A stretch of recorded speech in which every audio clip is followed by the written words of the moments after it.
देखा आप लोगों ने? मतलब क्या एक अकेली औरत जिसका हस्बैंड नहीं है, मतलब अकेली रह रही है वो, तो क्या उसे जीने का अधिकार नहीं है? बस मुझे इतना आप लोगों से पूछना है कि उस औरत को जीने का अधिकार नहीं है क्या?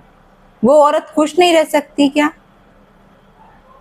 मतलब रील्स बना रहे हैं, यदि हम अपनी इच्छाएं पूरी कर रहे हैं, हम डांस कर रहे हैं, तो हम क्या किसी के लिए कर रहे हैं क्या?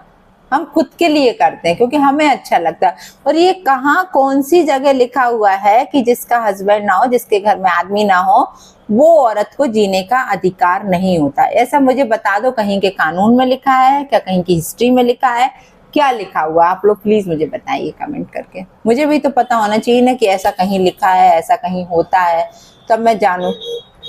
मैं तो बस इतना बोलूंगी कि जिसने भी मुझे एक कमेंट किया है ना, या वो आदमी है औरत है मुझे नहीं मालूम कौन है, आदमी है तो उसकी बीवी मर जाए और औरत है तो उसका आदमी मर जाए।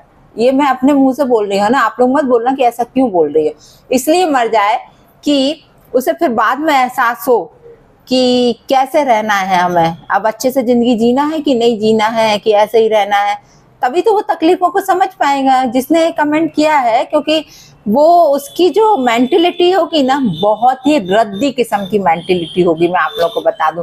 वरना अच्छी मेंटेलिटी वाला इंसान इस तरीके की सोच कभी रख ही नहीं सकता है किसी भी औरत के प्रति, किसी भी आदमी के प्रति। कभी इस तरीके की सोच किसी भी इंसान की नहीं हो सकती। ये सोच जो है ना, वो बिल्कुल क्या कहना चाहिए ना, एकदम से गिरी कैटेगरी वाला इंसान होगा, जो भी है, आदमी है औरत है। क्योंकि आईडी से मुझे समझ में नहीं आ रहा है कि ये कमेंट मुझे किसने किया हुआ है ना। तो बस इसलिए मुझे गुस्सा आ रही जब से मैंने पढ़ा हुआ है कि यार मैं तो, पर अब है ना, ये देख देख के मैं और ज्यादा वीडियोस बनाऊंगी और ज्यादा रील्स बनाऊंगी और अच्छे अच्छे सेक्सी गानों पे बनाऊंगी, अच्छे अच्छे, मतलब क्या बोलना चाहिए, और भी जो जो गाने होते हैं ना बढ़िया बढ़िया, उन गानों पे बनाऊंगी। आप लोगों को जो निकालना हो अर्थ निकालो, मुझे कोई फर्क नहीं पड़ता है, सीधी बात है ना। लेकिन इससे आप लोगों की मेंटेलिटी पता चलती है और फिर मेरी तरफ से तो फिर बददुआएं निकलती हैं। जिसने भी किया है, मैंने अभी बोल दिया कि उसके साथ भगवान करे ऐसा हो और उसे एहसास हो कि वो क्या बोल रहा है, किसी के लिए क्या सोच रख रहा है। क्योंकि अब मैं ना वो नहीं रही यार, मैं बैठ के कि जैसे किसी ने एक बार मुझसे कहा था कि विधवा हो तो ऐसा मत करो, तो मैं तो अपने आप को विधवा मानती भी नहीं हूँ, ये तो आप लोगों को भी मालूम है। मैं ना विधवा मानती हूँ ना सधवा मानती हूँ, कुछ नहीं मानती हूँ। मैं एक सिंगल मदर हूँ, मुझे मालूम, मेरी दो बेटियां, मैं उनकी माँ हूँ, बस दैट्स इट। और कुछ नहीं मानती मैं अपने आप को। कभी आपने देखा मेरी मांग में सिंदूर भरे हुए, मुझे गले में मंगलसूत्र पहने हुए, कभी हाथों में चूड़ियां चूड़ियां पहनती तो सिर्फ किस लिए पहनती हूँ मैं चूड़ियां, कि कभी कोई ड्रेस पहना तो एक आध कड़ा वगैरह डालिए ना, मेरे पैरों में आपको बिछिया मिलेगी। सब कुछ मैंने उतार के फेंक दिया, मुझे नहीं चाहिए सब किसी को दिखाने के लिए मुझे। हालांकि मेरी माँ मुझे टोकती है, माँ बोलती है कि पैरों में बिछिया तो मतलब बाद में भी नहीं उतारी जाती है, यदि किसी का हस्बैंड भी खत्म हो जाता है तो हम लोगों में छल्ले पहने जाते हैं वो। लेकिन मेरे पापा ने भी परसों नरसों मुझे दिवाली के पहले टोका था कि बेटा पैर ऐसे लेके लड़कियां हुई, औरतें हुई, कभी भी नहीं घूमती हैं, है ना। तो मैंने उस दिन तो डाल ली थी, फिर उतार के रख दी क्योंकि ना मुझे पता नहीं यार, इन सब चीजों से अब मन भर गया है। मैं सही बताऊं ना, मुझे किसी के लिए, मतलब कोई बोले ना कि ये औरत कैसी घूमती है इस तरीके से, कुछ भी नहीं पहन रही है, कोई चूड़ी नहीं। कई बार लोगों ने मुझे बोला कि एटलीस्ट आप गले में कुछ डालिए कर, तो मैंने अभी ये चैन डाल ली है दोस्तों, देख लो। कई लोग मुझे टोक रहे थे तो मैंने कि चलो, पर ये मैंने किसी के कहने पे नहीं डाली, मैंने अपनी खुशी के लिए, जब मुझे मन होगा तो डालूंगी, अदरवाइज मैं उतार के भी रख दूंगी, क्योंकि मुझे ऐसा कुछ भी नहीं है। आपने देखा होगा मैं इवन मेरे डेली में आप कान में भी नहीं देखोगे कभी। हाँ, मैं तैयार होती हूँ, दैट टाइम में पहनती हूँ, लेकिन वैसे मैं ऐसे ही घूमती रहती हूँ। मुझे बिल्कुल भी कुछ भी ऐसा पसंद नहीं है कि मैं पहनूं, है ना। खैर ठीक है, लेकिन आप लोग जो सोच रख रहे हो अपनी थोड़ी सोच सुधारो, है ना। भगवान ना करे आपकी बहन बेटियों के साथ ऐसा हो जाए जो हादसे मेरे साथ हुए हैं, भगवान ना करे आपके साथ हो। मैं नहीं कहूंगी किसी के साथ ऐसा हो, लेकिन जिसने मुझे कमेंट किया मैं उसके लिए तो जरूर बोली हूँ, क्योंकि उसकी सोच बहुत घटिया है, उसके लिए बोल रही हूँ। लेकिन मैं सभी के लिए बोलूंगी कि भगवान ना करे कभी किसी के साथ ऐसी दुर्घटना हो, क्योंकि पता है ना, फिर जिंदगी जीने का जो होप रहता है ना, वो खत्म हो जाता है। कभी है ना, यदि मैं आज तैयार भी हूँ, मैं जानती हूँ ना कि मैं बाहरी रूप से जो दिखावा कर रही हूँ बच्चों के लिए, अपने घर परिवार के लिए, लेकिन मैं जानती हूँ मैं अंदर से कितनी टूटी हुई हूँ, है ना। ये जो मैं काम कर रही हूँ और मैं जो भी रील्स बनाती हूँ, वीडियो बनाती हूँ, सिर्फ एक काम समझ के कि ये मेरा काम है, मुझे यहाँ पर काम करना है, और ये काम में जैसे मैं पेंटिंग करती हूँ तो वो भी मेरा एक काम है, तो मैं वीडियोस बनाती हूँ तो वो भी मेरे लिए सिर्फ एक काम है, रील्स बना रही हूँ तो वो भी सिर्फ एक काम है कि मुझे आके यहाँ काम करना है जिससे मुझे पैसा मिलेगा, दैट्स इट। इसमें मेरी किसी के प्रति कोई फीलिंग्स नहीं जुड़ी हैं। जैसे बोला ना, अरे अब कौन मिल गया तो तीसरा मिल गया तो ऐसा हो गया वैसा हो गया। अरे यार सच में थोड़ा तो दिमाग यूज करो यार बोलने के पहले, कि आप लोग बोलते क्या हो, किसी को कहाँ लगेंगी वो बातें हैं। बहुत ही घटिया सोच है। प्लीज अपनी सोच को थोड़ा सा इम्प्रूव करो, जमाने के साथ चलो। कितना जमाना बदल गया है अब वो जमाना नहीं रहा है कि जो औरतें घूंघट में रहती थी 24 आवर्स और घर की चूल्हा चौकी जो भी है वो सब चलाती रहती थी, चक्की वगैरह। आज वो जमाना नहीं, औरत कंधे से कंधा मिला के चल रही है ना, बल्कि और आगे ही चल रही है आदमियों से, है ना। हर चीज में आगे है, वो पीछे नहीं है और किसी से भी। तो फिर क्यों ऐसी सोच रखना। अपनी सोच को डेवलप करो, इम्प्रूव करो, और बहुत जरूरी है, क्योंकि भगवान ना करे अपनी बहन माताओं के साथ आपके घर में ऐसा हो जाएगा। जिस दिन आपको एहसास होगा कि यार हमने दूसरों के लिए बोला था तब तो हम बड़े खुश हो के बोल रहे थे, लेकिन भगवान ने अब जब हमारे साथ ये घटना कर दी है, दुर्घटना कर दी है, तब फिर कैसा लग रहा है आप लोगों को, है ना। हम तो बहुत संभल है, हम सही बताएं, हम बहुत, अपनी मेरी दृढ़ शक्ति देख लो, मेरा सब कुछ, मैं इतना, मेरा जो स्ट्रेंथ है, मेरा विल पावर है, स्टेमिना है, मैंने बहुत अच्छा करके रखा है कि मेरे साथ अब कुछ भी दुर्घटना होती मुझे अब फर्क नहीं पड़ता है। क्योंकि एक समय के बाद इंसान बहुत मजबूत हो जाता है, हालातों को सहते सहते सहते मजबूत हूं मैं, है ना। अब मेरे साथ यदि कुछ होता है तो मुझे मालूम है कि यार मैं इन सब चीजों के लिए, मैं आपको एक और उदाहरण देती हूँ। मैं, पता है, मैं बहुत कहना चाहिए कि मैं एक इंजेक्शन से तक डरती थी। जब मैं छोटी थी मुझे इंजेक्शन, यदि कभी बीमार पड़ती, भगवान मैं बहुत कम बीमार पड़ी हूँ अपनी लाइफ में, टचवुड, आज तक का बता रही हूँ कि इतने लाइफ में मैं बहुत रेयर बीमार पड़ी हूँ, है ना। छोटा मोटा तो खैर चलता ही रहता है, ये है। तो छोटे की बात बता रही हूँ मैं कि मुझे यदि इंजेक्शन भी लगते थे ना तो मुझे 4 लोग पकड़ के इंजेक्शन लगाते थे, ये हालात थे। चलिए अब बड़ी हुई, कुछ भी ऐसा नहीं हुआ कि कभी डॉक्टर का भैया मुंह भी देखना पड़ा हो हमें। अब आया मेरा बच्चा होने का टाइम, जब राधिका हुई, पूरे 9 मंथ्स हो गए थे।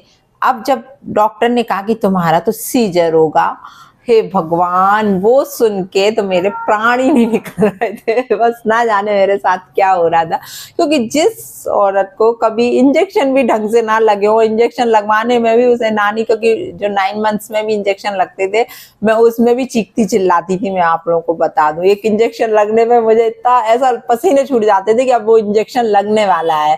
बाद में हालांकि इतना कुछ नहीं होता था, लेकिन वो एक जो डर रहता है ना, वो चीज बता रही हूँ मैं आप लोगों के लिए। राधिका हुई भैया, जब जैसे ही डॉक्टर ने बोला अब तो सीजर होगा, इनका सिजेरियन डिलीवरी करना पड़ेगा, क्योंकि बहुत कॉम्प्लिकेशन हो गए थे मेरी फर्स्ट डिलीवरी में।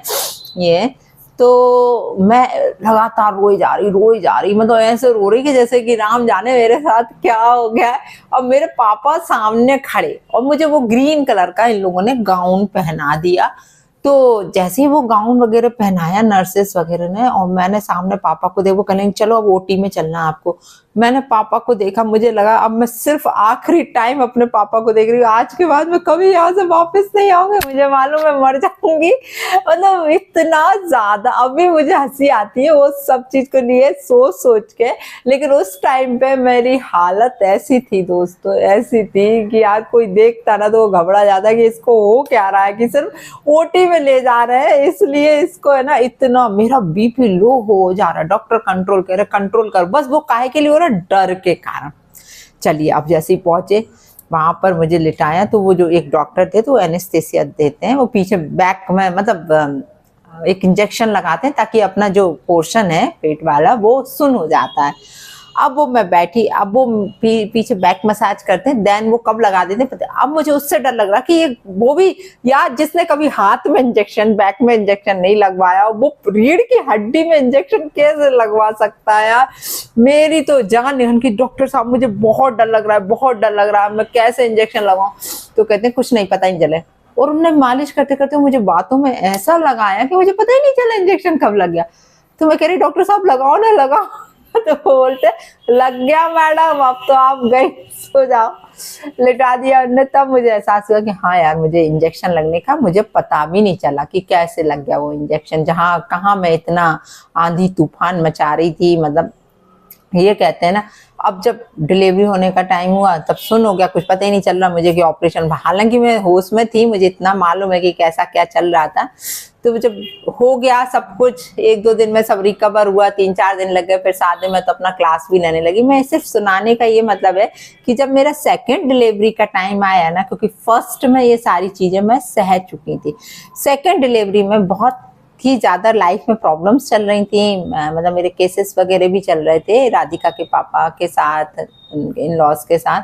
9 मंथ्स में, शुरू में नहीं थे, 9 मंथ्स जब कंप्लीट हुआ तब तो कोई था भी नहीं मेरा साथ देने के लिए सिवाय मेरी माँ के, और कोई भी नहीं। मेरा भाई भी घूमने गया था पूरी फैमिली के साथ, कोई भी नहीं था, सिर्फ मेरे मम्मी पापा, मैं और मेरी राधिका, बस।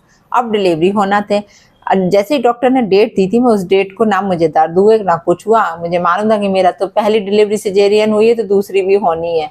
मैं बढ़िया गई, चेकअप वेकअप अपने हाथ से सब करवाया, पूरे इंजेक्शन वगैरह सब लगवाया इतने शांति से। तो मुझे वो टाइम याद आ रहा था, कहाँ मैं फर्स्ट डिलीवरी में आंधी तूफान मचा रही थी, और कहाँ अब मैं अकेली जाके, मतलब पूरा 9 मंथ चल रहा, मेरा पेट इतना बड़ा होता था कि मुझे नीचे का भी नहीं दिखता था। वेट मेरा, मैंने बताया ना, 90 kg वेट गया था मेरा। अब मैं जाके वहां पे, वो बोल भी रही कि कोई नहीं आया साथ में। मैंने कि नहीं कोई नहीं आया, मैं आप ये माँ को कॉल कर दिया, माँ आ जाएगी, आप तो ओटी में लेके चलो मुझे। बड़े अच्छे से मैं बोल रही कि मुझे ओटी में लेके चलो। तो वो मैडम कह रही कि राधिका के टाइम तो तुम आंधी तूफान मचा रही थी, अब बड़े अच्छे। मैंने कि नहीं, मैं भी प्रिपेयर, मुझे मालूम है कि पहली डिलीवरी में क्या हुआ था, कि अब मुझे सब कुछ मालूम है, अब मैं हर चीज के लिए प्रिपेयर। अकेली, आप बिलीव नहीं करोगे, अकेली गाड़ी चला के गई थी 9 मंथ से। मैं वहां जाके मैं एडमिट भी हो गई, मैंने सारा चेकअप भी करवा लिया, और जब डिलीवरी हो गई तब मेरी माँ आई सारा काम वाम करके घर का। तो वो बोलती है कि लड़की हो गई है, सोचो, मतलब नर्सेस वगैरह थी। तो ये ऐसी ऐसी स्थितियां मैंने देखी सेकंड डिलीवरी में। मैं कितनी अपने आप में संभल थी, अपना विल पावर मेरी इतनी थी कि मैं सब चीज को सह पाई। तो मेरा सिर्फ ये चीज सुनाने का एक ही मतलब है कि इंसान जो है ना, अपने हालातों से, अपनी सब चीज से बहुत मजबूत हो जाता है। फिर दुनिया उसे कुछ भी बोलती है ना, उसे मालूम है कि वो अपने आप में सही है। मुझे कोई फर्क नहीं पड़ता, कोई मुझे कुछ भी बोले, चाहे मेरे कैरेक्टर को लेके बोले, चाहे मेरे को लेके बोले, चाहे मेरी बेटियों को लेके बोले, चाहे मेरे पास्ट को, चाहे मेरे प्रेजेंट को, चाहे मेरे फ्यूचर को, मुझे कोई फर्क नहीं पड़ता। मैं जानती हूँ कि हु आई एम, है ना। कोई दूसरा नहीं जानता मुझे कि मैं यहाँ तक कितना संघर्ष करके, कितना दुखों को झेल के पहुंची हूँ मैं। बातें क्या, लोग तो बनाते ही है ना, अकेली औरत को देख के तो और ज्यादा बनाते हैं। यहाँ लोग फायदा उठाने के लिए बैठे रहते हैं कि अरे अकेली है, इसका फायदा उठा लो। लेकिन मैं इतनी सस्ती नहीं हूँ, इतनी सरल नहीं हूँ कि कोई भी मेरा फायदा उठा लेगा। बाकायदा इज्जत से अपने घर पे रहना है, अपने माँ बाप के साथ रहना है। तो इसलिए ऐसा कुछ बोलने के पहले 10 बार सोचो कि अपन किसके बारे में बोल रहे हैं।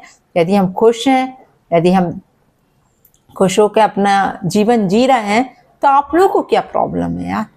आप भी जियो ना, आप भी खुले हो, आपके लिए किसी ने रोका तो है नहीं, है ना। उस यहाँ आए हैं दुनिया में तो सबको जीने का अधिकार है। क्या हम अपना सारा कुछ छोड़ दें, क्या हम सन्यासी बन जाए, सफेद साड़ी पहन के निकल जाए, क्या हिमालय पे जाके बैठ जाए, तपस्या करने लगे क्या। जी नहीं, मानव जीवन मिला है, हम एंजॉय के साथ ही रहेंगे, हम अच्छे से रहेंगे। आई समझ में।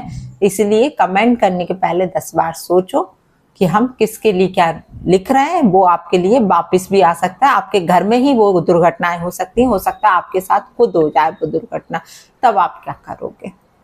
आए समझ में। तो चलिए दोस्तों, आज के लिए इतना, फिर मिलती हूँ आप लोगों से दूसरे वीडियो में।